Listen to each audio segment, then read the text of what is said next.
Dunkin' is putting a whole new spin on pumpkin at Dunkin' with our new Pumpkin Cream Cold Brew. Smooth, bold cold brew topped with velvety pumpkin cream cold foam made with cinnamon and nutmeg spices. And there's more pumpkin for you to love, like the delicious fall classic, our Pumpkin Spice Signature Latte. Rich espresso topped with whipped cream, caramel drizzle, and cinnamon sugar. That's how we pumpkin at Dunkin'.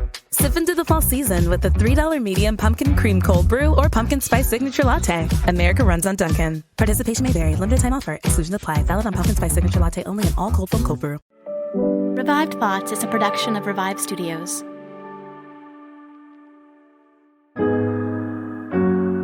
This is Troy and Joel, and you are listening to Revive Thoughts.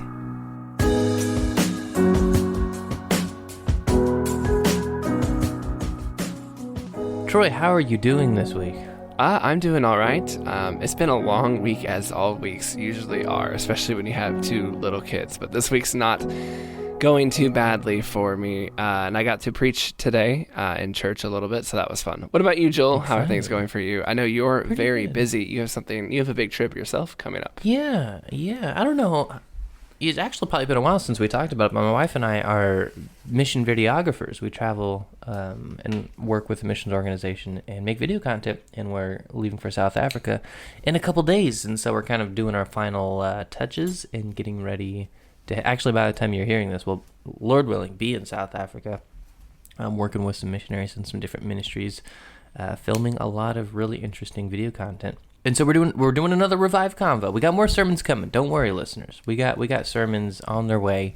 But today we're gonna do a little bit of a conversation that Troy, in the last episode, made it very clear that he wanted to talk about. Oh yeah. So because the last episode we teased this conversation in our Revived Conversation series, where we have little conversations about subjects people talk about, but we kind of tackle it from a church history perspective.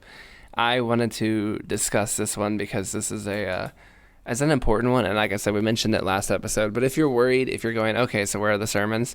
Thomas Aquinas is next week, so I can assure you sermons are well on their way. And if you're listening to this episode, way outside of when we aired it, then Thomas Aquinas is next up on your playlist, so just hit play on that. But if you are enjoying these episodes, I have a topic for us this week that, again, I talked about last week, which is this myth, I'm calling it a myth, that persecution makes the church grow stronger. And I think this is not an accurate way to look at persecution. I actually think it can be a damaging way to look at persecution. And I think that from a church history perspective, from looking at the church in the long arc of 2,000 years, it has not been not only not true, but actually more times than not, it's not true. So it's a very common thing, though. And Joel, maybe you've heard people say this before. Yes, I have heard people say that, and I have no idea how it could not lead to a stronger faith in, I don't want to say the majority of situations, but in a multitude of situations. I feel like it's pretty clear that having your faith persecuted does result in more steadfast faith and more, like a stronger identity as a believer, I guess you could say. I feel like there's plenty of historical examples of that happening throughout history. So I don't know I know a couple examples of I'm sure where you're going, but I don't think it's nearly enough to blanket statement as it's a dangerous concept to believers. Elaborate, Troy. What are you talking about? Absolutely. So I think it comes from this very old phrase. I believe Tertullian said it, who said the blood of the martyrs is the seed of the church. And in the Roman times, there's no denying, absolutely 100% correct, that Christians were martyred like crazy, and their boldness did help encourage people to come to Christ. People would see that boldness and would see it as contagious, and they would want to know what kind of faith these people have that makes them, glad. I mean, not gladly, but yeah, they were singing joyful songs as they went to be eaten by lions and killed. Yet at the same time, even in the Roman Empire, we talked about how in Cappadocia, that the church did not really grow up there because it was persecuted, to the point that they only had 17 members in one of their largest cities in the late 200s. So even under the Roman Empire, when persecution was too extreme, it was very hard for the church to take root. There are many similar examples. The Armenian church, which was persecuted under the Ottoman Turks, and then the Armenian genocide, which led to the Christians and the Armenians being completely just removed from the area.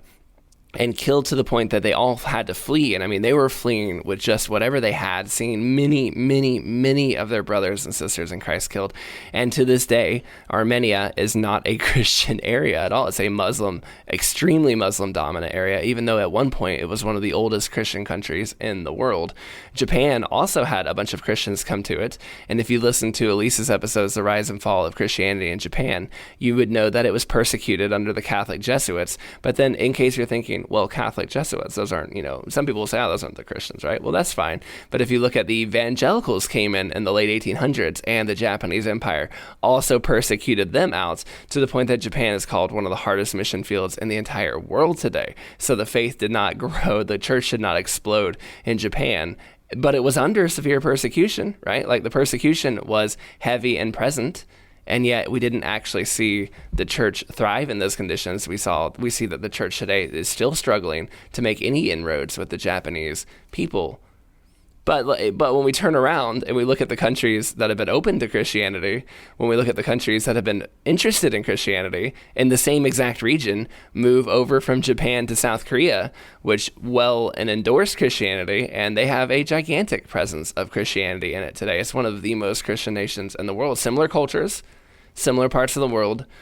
One country decided to persecute the Christians to the point that they almost didn't exist for a while, and they do now, but it's tough. The other country embraced Christianity, was welcome to it, and despite a civil war that almost destroyed it with North and South Korea fighting each other, it's still one of the most Christian countries today. I mean, that one's as plain a cut case as you can get, where two different countries, case by case study, one did and one didn't. But it can continue. There are so many other instances where Christians are persecuted. Look at Germany. Germany also persecuted Christians. They persecuted a lot of Christians during the Holocaust. And Germany, I mean, you've been to Germany, Joel. How it's not known as an exactly Christian bastion, but it was persecuting them. If it was going to make the church grow stronger on a general, broad note, why didn't it? Where is that? Why didn't that become a place where Christianity sprung like crazy? It's because that persecution does not necessarily. Now, that doesn't mean God can't use it. But even in the cases where people, I think, like to say that God has used it, most of the time, one of the first places people point to is China. But I have, visited China, and I can tell you that China does struggle, though. People there do struggle with getting good theology, with getting good sources, resources, and getting good doctrine. And we see that the Church of China has grown despite persecution, but we have no idea what the Church of China's size could be had it not been persecuted, had it been allowed to freely spread, had it, the communications between the churches not been cut so harshly and they hadn't been watched every second. We have no idea if it would be bigger, and likewise, it could theoretically be smaller. But I think China is it and Rome are kind of the rare exceptions to the rule. In general, when Christianity is heavily being persecuted, it is difficult to spread. The Reformation maybe being one of the other examples, but even then, I think most of the reformers would have preferred not seeing their friends taken to the, taken to the prisons and killed for the faith. I think that we didn't see Europe really become a missionary sending place until the 1800s, when things settled down between the Catholics and the Protestants, and they finally stopped the wars and the problems that they were having. In the 1500s, when the Catholic Church was, persecuting and getting rid of so many people, and likewise, the Protestant England got a few Catholics too. But when they were in these big tussles, they weren't really sending people around the world to the nations. It was when they calmed down that missionary work and evangelization took off. And so I think the reason I think this can be dangerous is I think some people see the world around them, see persecution maybe sometimes getting worse where they live, and they think to themselves, you know what, this will just make everything stronger. This is good, gets rid of the tares, splits the tares from the wheat. And living in China, I'll tell you that the tares are still there. In fact, Jesus says the tares will always be there, that the false prophets and the wolves in sheep's clothing, they don't stop coming just because the church is persecuted. They stay there the whole time. It's even harder for you to deal with them because on the one hand, you're dealing with persecution, and on the other hand, you're dealing with the wolves in sheep's clothing. And so in my mind, I think this is just a dangerous idea because it can put your hope in something that I don't think God really looks on highly, considering his words for, throughout scripture for the people doing the persecuting is very, very negative. And he says he has the martyrs' prayers before him in his throne room at all times. So, he looks at what these people are going through as a big deal, and he looks at the people doing it quite negatively. So I don't know that we should look forward to it or think it'll work out good for us in the end. I think it can be very dangerous. So what's your thesis statement overall then? Because again, I think People you're looking at this are in a different way than what most people are looking at this topic. I know, but maybe that's what we need to do is look at this particular topic a little bit differently. And my thesis is persecution can be something God uses, but we shouldn't look forward to it longingly hoping that it will solve problems or make our faith stronger. And that also we need to recognize that persecution has also crushed the local church in places to the point that, again, going back to Japan, when those believers got cut off, they had no way to pass on their faith. They couldn't write down anything. And within a generation or two, their children's children were basically believing in some kind of Shintoism blend of Christianity, not really the real Christianity anymore. And that was due to the fact that they couldn't write anything down. And so I think that it's not a mature and healthy outlook to think that when persecution comes, the church will automatically get stronger. I think that is also not very empathetic to those who are being persecuted around the world. So I think there's a few different aspects to this to analyze. I think you're definitely looking at this for more of a if I had to summarize what you just said, what you just went through, is that you're looking at it from the effect of, can a global church sustain and thrive under persecution? And you're saying no, probably not. Historically, we don't see the church thriving under persecution. Well, is that fair to say? And even locally, we don't see if a particular area is is highly persecuting the church, it does usually take that. I mean, it's hard for that church to get going there. It can. And I would agree there with are that, underground yeah. churches for sure, but it's very difficult for churches to thrive or to bring in new members, and they sometimes do, but again, sometimes they do not, and it's not a good thing. I don't think. Right, and as you mentioned, Japan is a great example of that during the Inquisition there. It was very difficult. And again, the Christianity that was there had trouble with their theology, trying to just due to lack of good teaching, to good, theology that was in the area because of how extreme that persecution was. I totally understand when we're looking at the health of a church and the effect that a church has under persecution. It's not ideal. I don't think that's what people think of when they think of believers being persecuted, though. I think the argument is around individuals in particular, and sometimes that manifests. I've heard people say, I've literally heard the quote. What? I've heard people say the American church would do better with persecution. It would be good if there were. I've literally seen. I don't think so. I don't think they're saying the American church. They do. Right. The literal phrase is the American church. I'm probably in that camp. I would probably say that Americans could benefit from being slightly more uncomfortable when it comes to how they conduct their worship. I'm in that camp. Well, but okay, so let me turn it on you. I made my case for why persecution hurts the global church and hurts the local church, historically speaking. So why do you think it would be a benefit for Americans to be, persecuted? Why would that be a good thing for Americans to go through? Because I think that would be very poor for Americans. I think that if you look at the places where Christianity was the freest, example, England in the late 1800s, America in the early 1900s, it was very good for the church, and that it was also good for people in general. Not everybody, but in general, it was pretty good. And we saw lots of people getting saved. That's a pretty good example. You said America in the early 1900s. I also think of like a time where the areas kind of stink. Like the Great Depression in America was not fun. That early 1900s. There, we're talking 1930s. There definitely is something to where when we have all the luxuries in the world, we inherently, it's harder to rely on God when we don't need to, essentially. When there are less luxuries, we are forced to come to terms with why we believe what we believe, and if we truly believe it. We don't have to have those tough conversations when we don't have to, because religious freedom is abundant, our needs are met abundantly, everything is handed to us. It's not a tough conversation to have. We can claim things without ever needing our faith to truly back it up. We don't have to sacrifice anything to hold to what we say we believe. right? In an instance where we do, and I think that's when the concept of persecution by faith, that's how I've always kind of seen that, and that's how I feel like other people see it as well, but it's not so much how it affects. It's not persecution. I mean, not that I'm just saying, like, the Great Depression is not a persecution. During the early 1900s, America sent so many missionaries. There are people that would view that as persecution, right? That's a hardship. I mean, do we need suffering, but not persecution? Persecution is the church is getting, challenged and convicted, and people are being, the church itself is being attacked.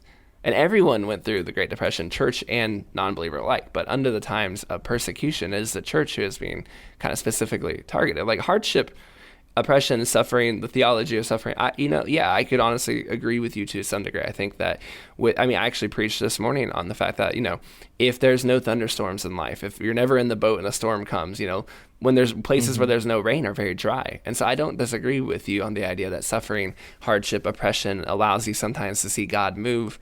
It definitely causes you to rethink what you believe. Absolutely, and ask those hard questions.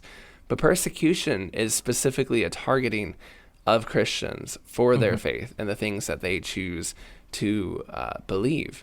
And if you look at the countries throughout the last 200 years that have sent the most missionaries, who have done the most, generous giving, Britain was one of those countries, and very wealthy and very free to Christians. The United States of America was one of those countries, very wealthy and very free to Christians. And now one of the big stars of missions, you cannot, hardly go anywhere in Asia without running into Korean missionaries. And South Korea is one of the most Christian nations and also is very free to Christianity, open to Christianity.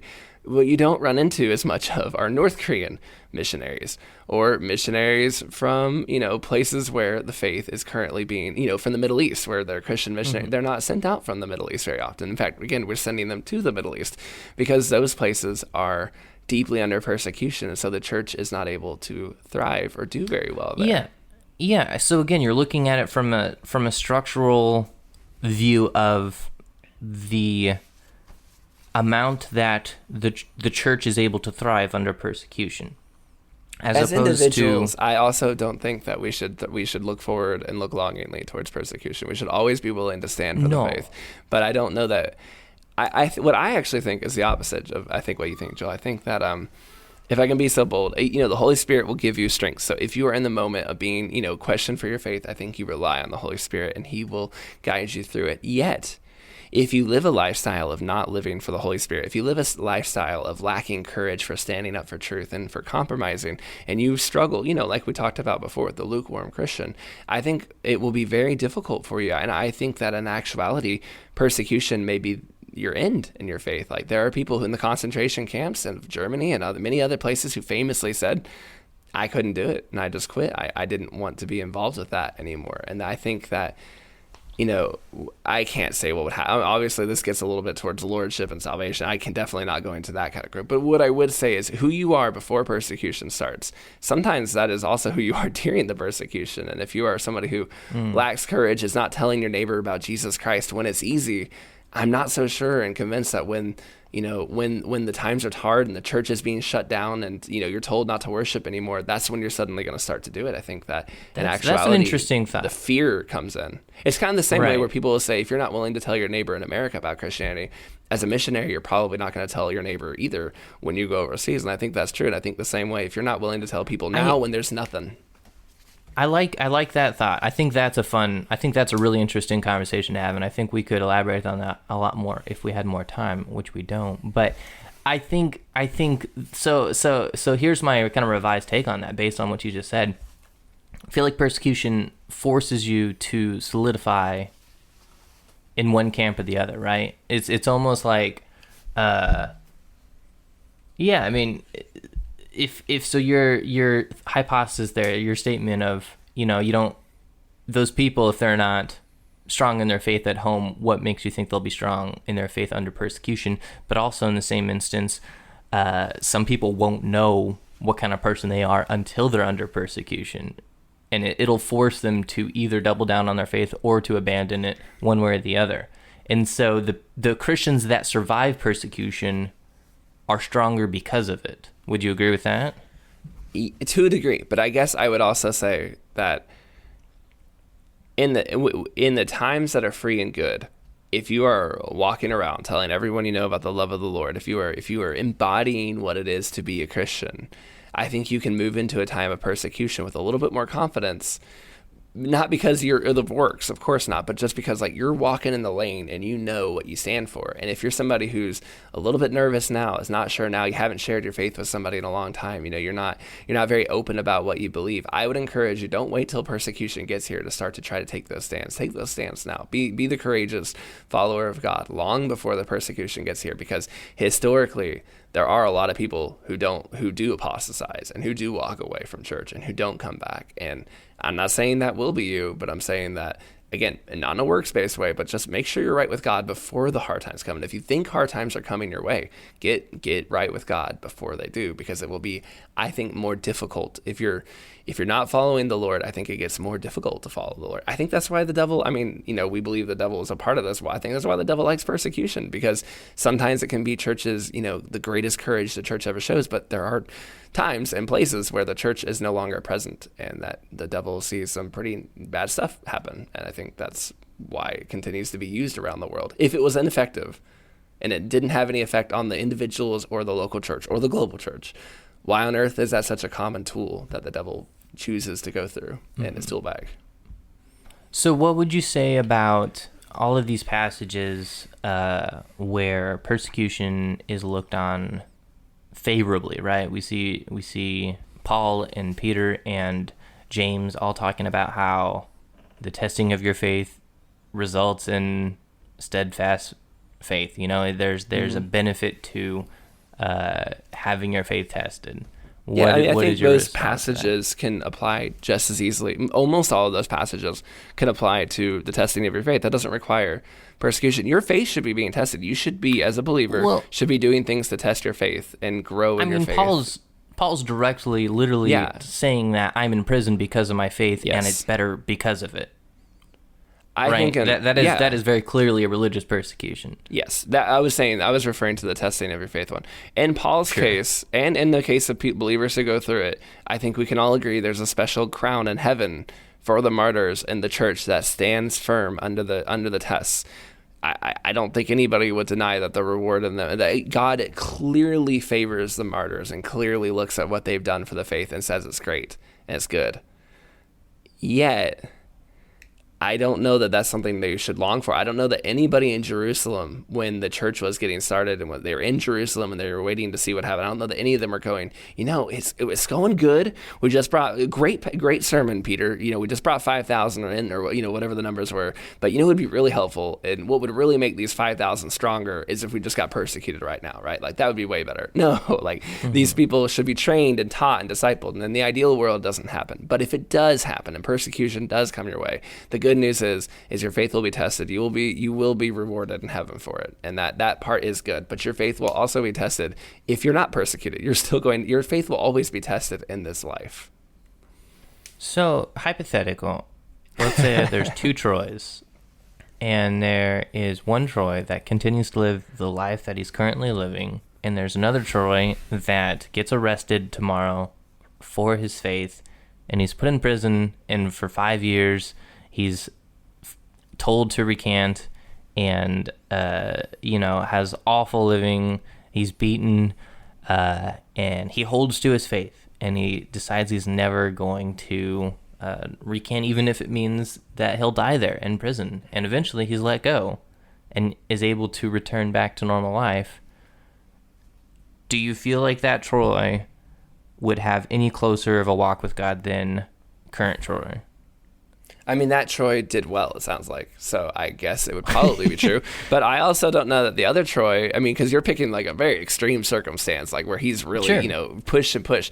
On the other side of it, I don't know that the other Troy wouldn't also grow very strongly with God, because he got to teach lots of people about the Lord, and he got to pray and watch his prayers get answered, and he may have been used to speak to, we're just picking great hypotheticals, right? And he got, it's Charles Spurgeon's faith, who preached to thousands and thousands and was very, celebrated and all that. Is his faith less than a martyr who is put in prison for 10 years? How on earth could you, the Lord can, but how on earth could you and I know whose faith was stronger? George Mueller, he was not persecuted, but yet he had great faith, right? So like, which of the, who had more faith, George Mueller, the martyr, or I have no idea. Like, I don't know how you would do that. And I think that there's no denying that the martyr and the prisoner has great faith when they hold on to Christ. And absolutely, they know the Lord in ways that some of us don't. But also, the person living in the free time who prays and loves and is charitable and follows the Lord and teaches and disciples and does those things is also seeing and interacting and engaging with God in ways that the other person isn't. And I would like to have faith like George Mueller. I would also like to have faith like, a Dietrich Bonhoeffer who risked it all for God twice. I don't know that they're as disconnected as we think they are, but George Mueller's ministry encouraged thousands upon thousands to follow him and be like him and to see people pray and live like him, and it was really incredible. Whereas martyrs and those who go to prison, oftentimes they will watch people walk away from God and apostatize. And look at Elise's episode on Martyred by the Rhone, the way they cried over the people who left the church and apostatized, how miserable and hard that was for them. And I go, oof, I don't know that I want to experience that, even though I do, and that's probably why I might not get that crown. But I don't know that would be something I'd want to choose to experience. So I guess, another question. I'm slinging questions left and right. Sure. You say that we kind of made a little bit of a distinction there between being tested of your faith and going through hardships and trials and persecution, those being separate things. In your head, it kind of seems like. And obviously, by definition, persecution has a very specific definition as opposed to going through various trials. Yeah. But I feel like persecution is a trial, like that fits into the trials category. Sure. But right? A guy who just lost his wife is also going through a trial, and is probably also going through a trial of his faith. Correct. And his trial of going through the loss of his wife is going to help his faith go stronger. But also, in the same way, persecution can help your faith grow stronger, because that is also a trial. Yeah, can. I never said that it can't. I just said that I think it's a myth that it always will, or that it, in fact, is something we should yearn longingly for. But absolutely, there's no denying that there are people who've been deeply persecuted for their faith, and they grew from it, and they will. And I look at them and I go, wow, you are a giant of the faith. But there are also people who, in those same trials, and like any trial, they fell. And I look at the churches in those areas. You ask most people who have been persecuted, and you listen to them speak, and a lot of times they're like, man, you don't know what it did to my church in my area. Yeah, we saw miracles of God move, but it decimated everything. Like it broke the whole spirit of the area. That wasn't a good thing. And they don't look at it usually as a good thing either. They can't wait till it's over. Sure. Yeah, and again, I don't think anyone's going to agree that having your faith persecuted is good for the longevity and the thriving of a church, the church in general. But I still find it hard to believe if you were to take a small group of underground church goers from an underground church in China and compare it to a small church in, America, same number of people, same group of people, that I can directly I can directly push back on this. So look, okay. I'm not going to criticize. I try not to criticize the underground church, but there is also some truth, and they would tell you themselves that there is a lack of resources and a lack of theology and a lack of knowledge, and that they struggle a lot with cults and groups like that swooping in and taking members, especially new members of the faith, because no one has been there to disciple them, and they kind of prey on them quite specifically. That is a problem that happens in especially China, because they are not able to work out in the open. So they get persecuted by the government. They also get persecuted by these cults as well. And that is something that does damage the faith and does make it harder. And even strong believers, though they know God very well, they would tell you they would do anything to get a good book in their hands. Yeah, but I think there's a difference between good theology and strong faith, right? The reason that they're putting up with that they wouldn't be putting up with that unless they had the faith that drove them, gave them that drive to try to seek it out, even though resources are hard to come by, even though the theology may be lacking at times due to lack of discipleship and lack of knowledge. I feel like there's significantly less Americans that would put up with that amount of inconvenience and potential imprisonment to try to seek out a relationship with God. But that is exactly, I mean, that I agree. And that's a problem. I think that the opportunities for evangelism and stuff will shrink. And that's, Americans are weaker in their faith. Okay. Maybe that is the case sometimes. That's not, I don't think that gets better under persecution. I think that gets worse. And we could close the doors. I mean, there's a reason why when people come up to church, we don't close the doors and say, you look like you're going to be weak in your faith. Get out of here, right? Like being patient with the weaker brother. Let's say that's absolutely correct. Well, let's be patient with the weaker brother and hope that persecution doesn't, come through and tear a bunch of people up, because I think it would. I think you're absolutely right. I think the church in America would be in trouble. That's what I'm saying historically has happened. And I guess there is also a little bit too, where comparing the faith of a Chinese town versus American town. Look, faith comes from God. God will bless those believers in the underground persecution. God will bless and keep those who are in America that are his, that he, is keeping too. So obviously, like, those things are, but, we can't measure them. However, I just think that looking forward to going, well, if I get persecuted, my faith will go stronger. I just think sometimes people cheapen that to the idea of like, my faith will get stronger because of persecution. So I'm just going to kind of not, if only I was persecuted a little more, then I'd be growing stronger in my faith. And I'm like, no, don't use that excuse. George Mueller didn't use that excuse. The greats of history didn't use that excuse. Wait, you do your best now and get to your faith now. Don't sit around and going, well, if only the Communist Party was here killing my, friends and family, then I'd be stronger in my faith. Because I think people kind of, that's more of a vibe I get from things where it's kind of almost like, well, if only I could be them. But since I'm not, I get to be a little bit weaker in my faith. And I go, no, get in there and work hard.